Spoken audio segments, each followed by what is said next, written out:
Molt bon dia, bonjour. Je suis Domènec Reixac, directeur du Théâtre de l'Archipel et Scène nationale de Perpignan. Aurélie Namour et Félicie Artaud sont le corps et l'âme de la compagnie de Languedoc-Roussillon, les Nuits Claires.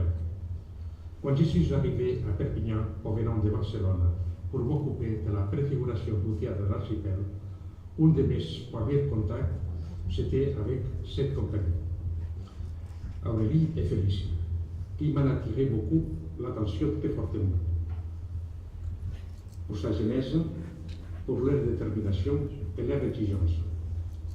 Elles m'ont commenté plusieurs projets que, petit à petit, j'ai vu monter sur la scène. J'avais accueilli leur spectacle Projet public, Mon Géant, avec beaucoup de succès. Je les ai suivis avec Voyage égaré et je vais les accompagner avec les dernières créations Isabelle sans visage, que nous accueillerons en résidence et que nous coproduirons. La singularité de cette compagnie est qu'Aurélie est en même temps auteur et comédienne. Pour sa part, Félicie s'occupe des mises en scène. C'est donc en compagnie avec une auteure. L'autre singularité de la compagnie, c'est qu'elle travaille très fortement pour présenter ses spectacles aux régions. Ils ont de très bons contacts en Belgique où ils sont programmés régulièrement. La pièce Voyage égaré a été coupe de cœur d'Arte au Festival of d'Avignon et il fait partie des spectacles recommandés par Onda. Isabelle sans visage, c'est l'histoire d'une femme qui cherche sa propre identité et qui la trouve au désert algérien. Je m'excuse de ne pas être parmi vous et je vous demande d'écouter avec beaucoup d'attention ce projet qui, à mon sens, il mérite d'être soutenu. Merci beaucoup pour votre attention.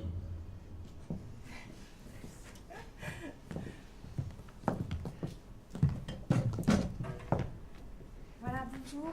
Donc, nous sommes la compagnie Les Nuits Claires et comme vous l'avez vu, Domènec Reixac de la Scène nationale de Perpignan ne pouvait pas être avec nous et avec vous aujourd'hui et donc a fait passer ce message. Voilà. Je te donne la parole, vas-y. Donc, voici Félicie Artaud. Je suis Aurélie Namur, donc l'auteur de Isabelle sans visage, qui sera édité dans 2 mois aux éditions Lanceman, un éditeur qui me suit maintenant depuis 3 ans, avec qui j'ai entamé une fidélité. Avant de présenter Isabelle sans visage, j'aimerais revenir rapidement sur ma méthodologie, on pourrait dire, d'écriture et le tandem que nous formons avec Félicie. Je qualifierais mon écriture d'une écriture de chambre, par opposition aux écritures de plateau qui fleurissent beaucoup ces dernières années. Et ça veut dire que le texte est complètement fini lorsque les répétitions commencent avec les comédiens. Cependant, à chaque fois, il s'inspire du réel au sens où je pars en investigation et c'est toujours le cœur de ce qui ensuite sera écrit. Pour le voyage égaré, qui est une sorte de récit théâtral de voyage, un témoignage, je suis partie en Amazonie, je suis partie vivre avec les Indiens Chouars ou Jivaros, c'est leur ancien nom, les coupeurs de tête. Et j'ai vécu avec eux, j'ai correspondu avec eux et je suis revenue avec le texte. Pour On se suivra de près, l'histoire raconte une femme morte de froid sur un banc public et elle est anonyme. Et l'histoire traitait de comment on s'occupe de nos morts dans nos pays et a fortiori des morts anonymes. Voilà.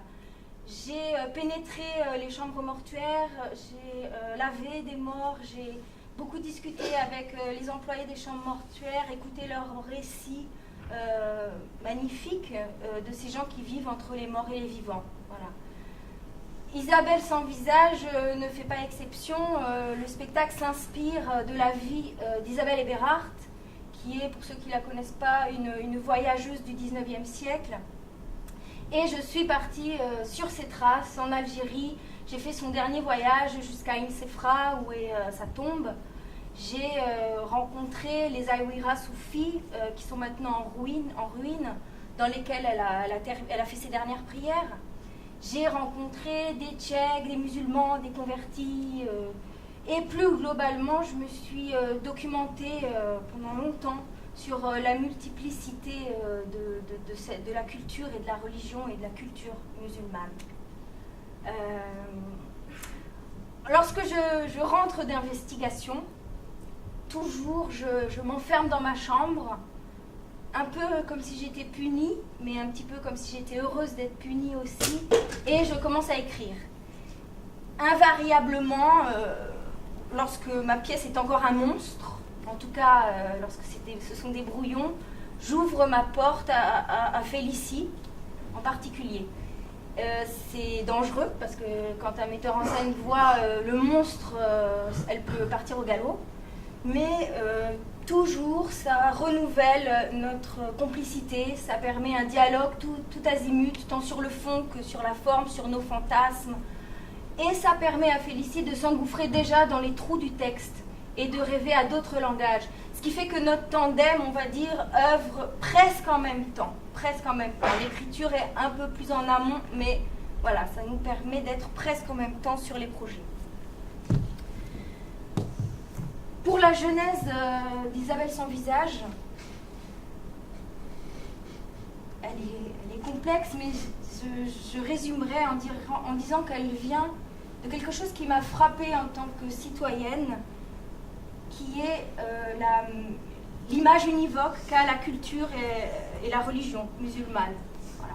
Et le fait qu'il n'y a pas de place pour un autre visage de l'islam, il me semble, pour donner un visage plus doux, et que l'islam ici résonne et souvent est synonyme d'intégrisme. Et il me semble qu'il n'y a pas dans le paysage culturel et presque littéraire, il y a peu de figures positives qui embrassent l'islam, l'islam en tant que religion notamment. Et je trouve que ça manque au paysage culturel, surtout dans une époque où se rigidifient les points de vue. Je suis donc partie en écriture en me concentrant très rapidement sur la figure d'Isabelle Eberhardt, parce qu'à mon sens, elle est un trait d'union entre l'Orient et l'Occident. Parce qu'aussi, ayant vécu au XIXe siècle, elle me permettait de parler de cette thématique avec un recul historique, ce qui m'évitait bien des écueils. En quelques mots, qui est Isabelle Eberhardt ? C'est une voyageuse russe, puis française, décédée tragiquement dans la crue d'un oued en Algérie à l'âge de 27 ans. Elle est connue pour être la première femme soufie, pour être une journaliste d'investigation, une des premières, pour avoir traversé le désert algérien déguisée en homme. Elle est à la fois une grande mystique et en même temps une femme passionnée du petit peuple. C'est une héroïne qu'on pourrait qualifier aujourd'hui avec nos mots de trash, en tout cas paradoxale et passionnante. Et j'ai choisi de m'attacher à cette figure parce qu'elle conjuguait tous les thèmes qui m'accompagnent depuis que j'écris. À savoir, on l'a vu, le monde arabo-musulman, mais aussi la quête de soi, la quête identitaire et le voyage. Pour l'écriture du texte, j'ai fait le pari de la narration, d'une écriture narrative. Je n'ai pas croqué une Isabelle Eberhardt déjà connue, déjà habillée en homme, dans le désert. Non, j'ai choisi de la prendre de sa naissance dans le lac Léman, auprès du lac Léman, jusqu'à sa mort dans la crue d'un oued en Algérie. Et toujours en filigrane, la question qui guidait mon écriture, c'est comment en vient-on à devenir un personnage hors norme? Comment en vient-on à faire des choix hors normes, extraordinaires, on pourrait presque dire. Ainsi, ce qui jalonne l'écriture, les grands moments de sa vie qui jalonnent l'écriture sont, je l'ai dit, sa naissance, sont la première fois qu'elle entend le mot Algérie, son rêve d'Orient, puis la première fois où elle foule le sol algérien. Elle se saoule beaucoup aussi. Elle se saoule beaucoup, elle picolait beaucoup aussi. Et en même temps, c'était une grande mystique. Beaucoup d'autres paradoxes la caractérisent. Le moment où elle se convertit, le moment où elle dresse le folklore des dernières tribus berbères qui actuellement, par exemple, n'existent plus pour certaines. le moment où elle rencontre l'amour de sa vie, Slimane, qui est un spahi algérien, un indigène, comme on dit à l'époque, son mariage avec lui, puis la tentative d'assassinat dont elle a fait l'objet, son procès, et enfin sa mort. Écriture narrative ne veut pas dire biographie, c'est pas une énième biographie. Pour les besoins de la théâtralité, j'ai inventé, j'ai fictionnalisé le jour de sa naissance, j'ai fictionnalisé le jour où elle entend pour la première fois le mot Algérie, qu'elle prend pour le mot Égiri, qui sonne Égir, et qui préfigure, l'Égir c'est le début du calendrier islamique, donc qui préfigure quelque part sa naissance de manière symbolique, sa renaissance en tant qu'exilée et convertie.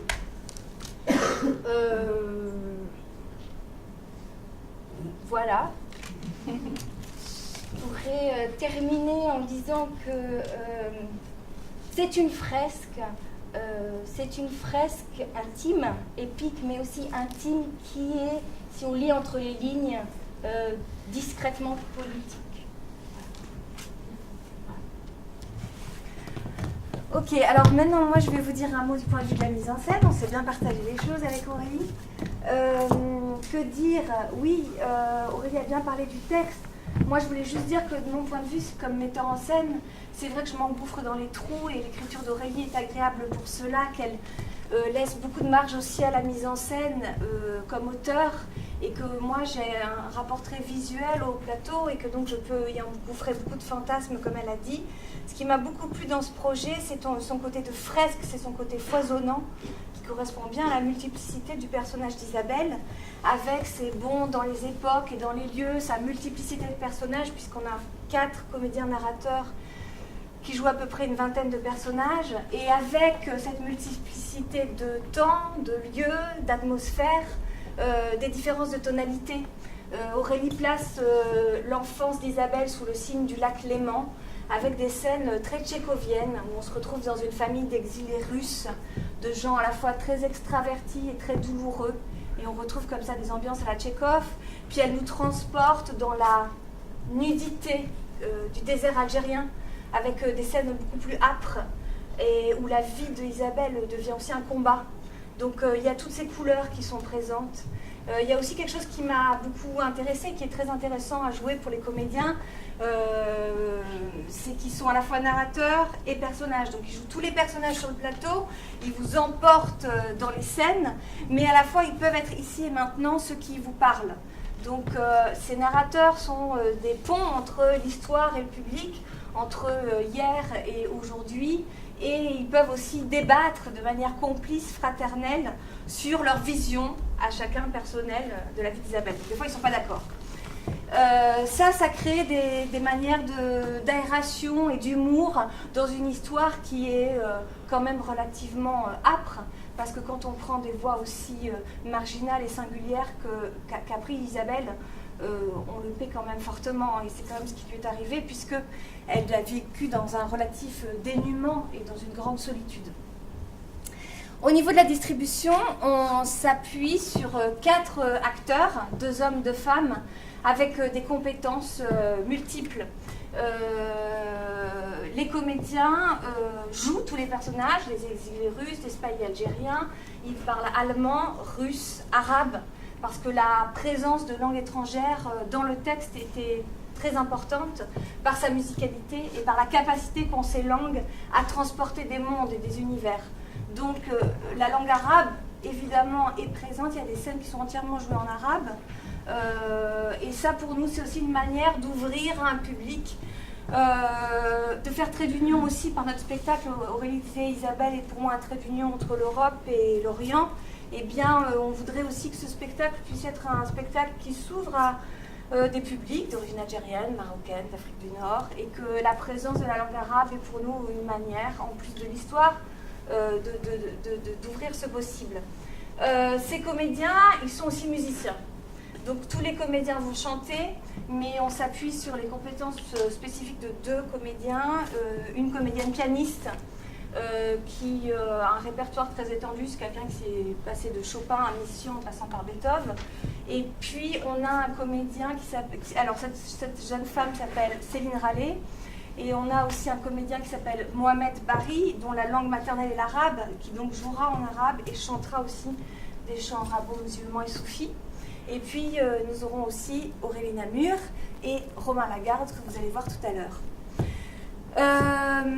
Au niveau de la mise en scène, le défi de la pièce, correlativement au plaisir et qu'on peut avoir à la montée, c'est le fait de pouvoir figurer tous ces lieux et toutes ces atmosphères, et aussi des éléments comme le désert. Donc on doit passer des rives du lac Léman au désert algérien.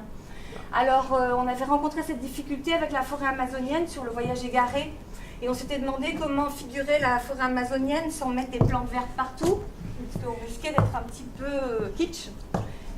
Non, mais je dis ça en rigolant, mais effectivement c'était quand même une vraie difficulté dans ce projet. Et donc, Jean-François, je te laisse montrer quelques images du spectacle pour qu'on vous montre un peu comment on a résolu la chose. Voilà. On a résolu par la lumière, en fait. La lumière, les lumières de Nathalie Lerat, qui fait un travail atmosphérique et d'identité de lieu, et qui est quelqu'un qui découpe et sculpte l'espace. Donc dans Isabelle sans visage, on va reprendre le travail avec Nathalie Lerat, qui est une créatrice lumière qu'on affectionne beaucoup. Et le travail de lumière va vraiment aider à donner des éléments. Donc là, vous voyez comment elle figure la forêt. Ça peut donner une image de comment elle va figurer le désert. Voilà. Merci. Et main dans la main avec les lumières, il va y avoir un travail de vidéo. C'est la première fois qu'on travaille avec des vidéos, et dans ce cas, le travail de vidéo est conçu comme une lumière en mouvement. Donc c'est vraiment un travail plastique.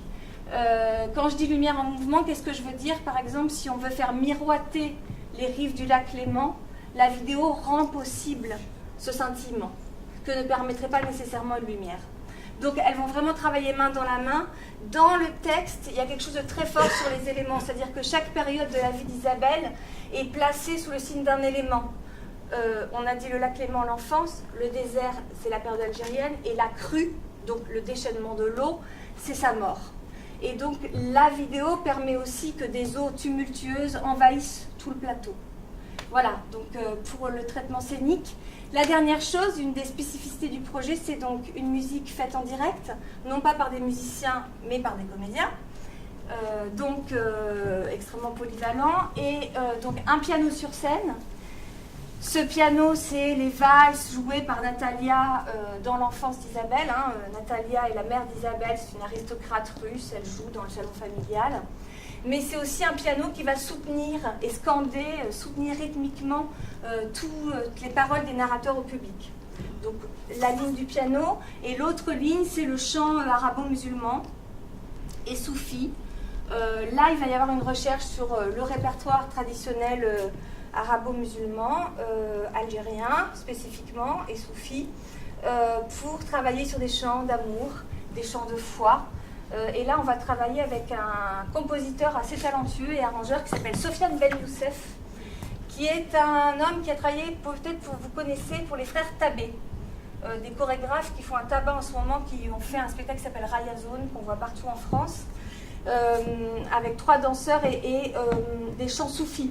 Et c'est absolument magnifique. C'est quelqu'un qui travaille énormément sur les musiques traditionnelles et qui fait des arrangements à partir de ça.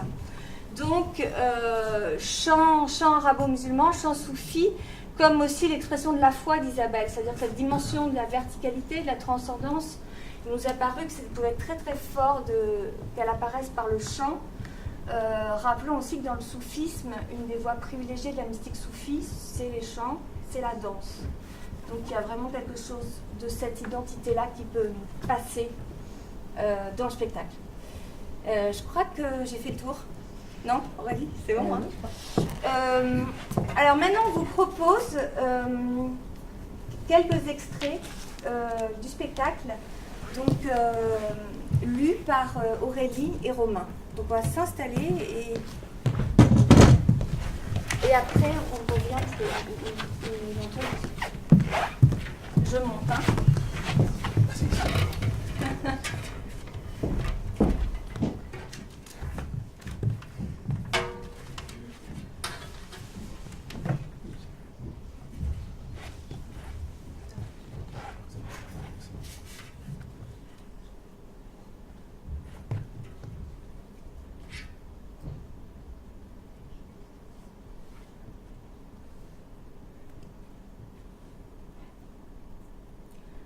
Prologue du dernier jour. 21 octobre 1904. Depuis 4 jours, il pleut dans le désert. Elle se réveille pour la dernière fois. En 4 jours, la pluie est devenue furie. L'eau va défigurer la ville. Elle se fait belle pour la dernière fois. Elle se rase le crâne, se rince la bouche. Dans quelques heures, elle retrouvera son amour. Dans quelques heures, le silence recouvrira la ville. Elle l'enlacera sous ce toit où cogne la pluie, et comme un flot, elle lui racontera tout. Son reportage dans le désert, sa retraite sous fille, son chut.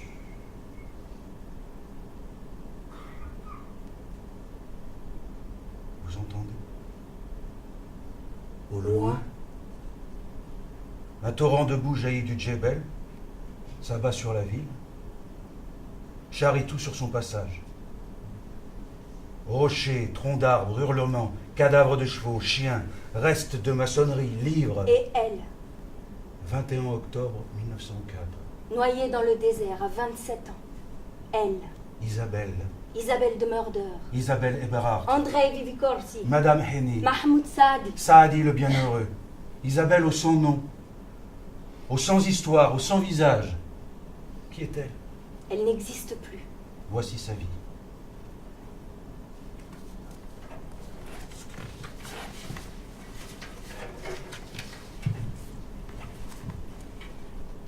Éducation.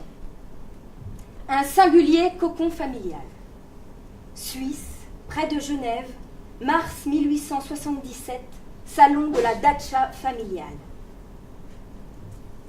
Natalia joue du piano. Penchée au-dessus du berceau du bébé, Alexandre Trofinovski chuchote. Dis bonjour, Alexandre. Heureux, Alexandre. Dis bonjour à tes frères et sœurs. Guten Tag, Nikolai. Good morning, Constantin. Buongiorno, Sofia. Privyet, Vladimir. Et salam alaikum, Augustin. Regarde, Augustin, mon petit. Isabelle te sourit. Bienvenue, Shushinka. Grouille-toi de grandir. Qu'on se mette au travail. Tu as entendu ce que j'ai prévu pour toi, Shushinka? Russe, allemand, anglais, français, arabe, italien. Parlez les langues. Ça chasse les malédictions. Alexandre découvre les vêtements féminins du bébé. Mais qu'est-ce que c'est que cette petite robe que vous lui avez mise, Natalia? Ah non. Où sont les habits d'Augustin? De quand il était petit? Comment veulent-ils que je t'apprenne à scier du bois et à monter aux arbres en rond? Hein, Shushinka? Il sort de sa poche un magazine et le brandit. Regarde ce que j'ai reçu par la poste directement de Russie. La liberté dans l'école, Tolstoï. Écoute, Shushinka. Les hommes et les femmes doivent avoir la même éducation. Nous transmettrons une morale toute humaine, se fondant sur le mépris de l'autorité et sur le respect de la liberté et de l'humanité. Shushinka, je ferai de toi un être libre, grâce au travail. Le travail, le travail, le travail. Благодаря работе, работе, работе, работе. Étude après étude, travaux des champs. Natalia lui apporte un pantalon de bébé. Spasibo, Nathalie. Elle veut habiller le bébé. Non, je sais faire. Tu as vu ce qu'il a mis, Alexandre? Il a mis son kilt, parce que les hommes aussi portent des jupes. Ne riez pas, Natalia. Pour certains aspects, c'est pratique.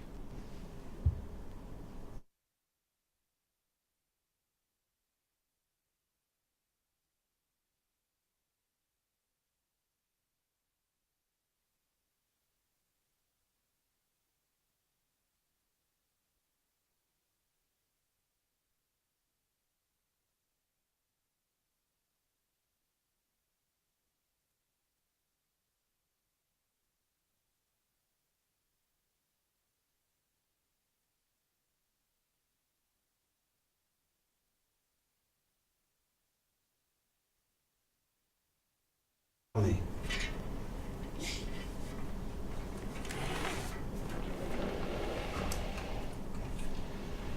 Maintenant, on fait un grand saut dans le temps et dans l'histoire. Isabelle a 23 ans. Slim à la folie. Algérie, quartier arabe d'El Oued, été 1900, dans la maison des amoureux.